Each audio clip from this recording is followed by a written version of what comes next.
You open your energy bill in April. See it's gone down by £117. Do a little happy dance. And then your council tax bill arrives. Then your water bill. Then your broadband. And suddenly that £117 feels less like a lifeline and more like a plaster on a broken leg. Welcome back to British Reform, where we pour through the chaos of British politics so you don't have to. And today, we're talking about the absolute circus that is April's cost of living update. Right, so Keir Starmer stood up and did his best "I'm on your side" speech. Big smile, calm voice, reassuring words. He pointed to the energy price cap dropping by 7%. That's £117 a year for the average household. Minimum wage up to £10.85 an hour. Living wage up to £12.71. £1 billion crisis fund for vulnerable households. Prescription prices frozen. On paper, sounds like a government that's got its act together. In reality, it's a bit like someone handing you an umbrella and telling you the good news, right as a tsunami rolls in behind them. Because here's what Keir didn't put on the front of his press release. Council tax going up. Water bills going up. Broadband going up. Mobile phone contracts going up. All happening in the same month. At the same time. All at once. It's not a cost of living squeeze anymore. It's a cost of living full body press. Now let's talk energy. Because this is where it gets properly spicy. Yes, the price cap has fallen. For now. But energy analysts at Cornwall Insight, and these are the people who actually know what they're talking about, are already warning that bills could shoot back up by £300 a year from July. Why? Because of the conflict in Iran, which has sent wholesale energy prices absolutely haywire. The Strait of Hormuz, one of the most critical shipping routes on the planet, is disrupted, and when that gets blocked, energy markets don't just wobble, they panic.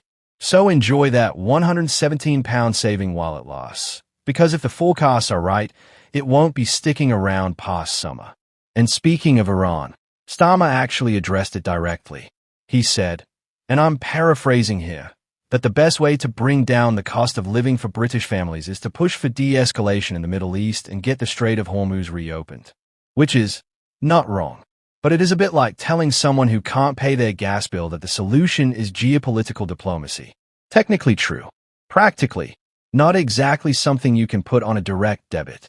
Now here's where things get really uncomfortable, and it's a story that isn't getting nearly enough attention. Businesses. Specifically, the hospitality sector, your local pub, your favorite restaurant, the cafe you grab a bacon roll from on a Saturday morning. These businesses don't have the protection of a price cap. So when wholesale energy prices surge, they feel every single penny of it. Cornwall Insight says electricity costs for businesses have gone up between 10% and 30% since the Iran conflict kicked off in late February. Gas prices, up between 25% and 80%. That's not a price hike. That's a financial wrecking ball. And before all of this even started, 93% of hospitality businesses were already saying energy costs were hurting their profitability. 93%. That's not a struggling sector. That's a sector on life support being handed a larger bill for the electricity running the machine keeping it alive. UK Hospitality did a survey in February, and the numbers are genuinely alarming. 64% of hospitality businesses said they'd be cutting jobs because of rising costs. 51% said they'd be canceling investment plans. 42% said they'd reduce their trading hours. And 1 in 7 venues could be forced to close entirely. So the next time your local closes down and gets turned into yet another block of flats, don't just blame the property developers. Follow the money trail back to energy costs, business rates, and a government still trying to figure out how to thread the needle between sounding supportive and actually being it. Right? Let's talk business rates, because this is one of those policy areas that sounds boring until you realize just how much damage it's doing.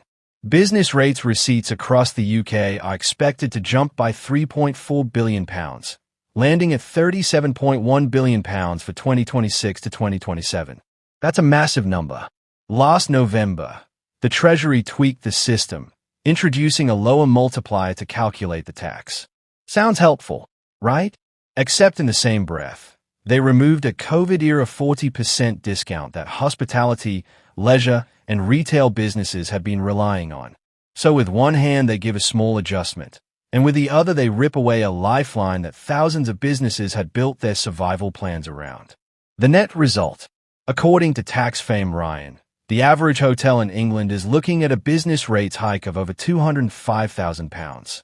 A restaurant, So where does that £14,300 talking up on top of everything else. And yes, It's the they political exist. equivalent of kicking Energy someone bills while are they're down down, today. and then Wages writing a are press up. release about There's how support much you for care vulnerable about. households. Now look, That's to not be nothing. fair, But we've not also everything got a coming out of hospitality April is sector down. on the brink. The minimum Businesses wage and facing living energy wage bills that increases could are double, genuinely good council news for tax and millions of water workers. bills landing The GMB simultaneously, union and called the it very real exactly what it possibility is, that by July, putting more money energy in the costs will pockets be of the dramatically higher than they are right now. The government is essentially trying to sell you sunshine while standing in a weather forecast that says thunderstorms from Q3. The real question isn't whether Keir Starmer cares about the cost of living.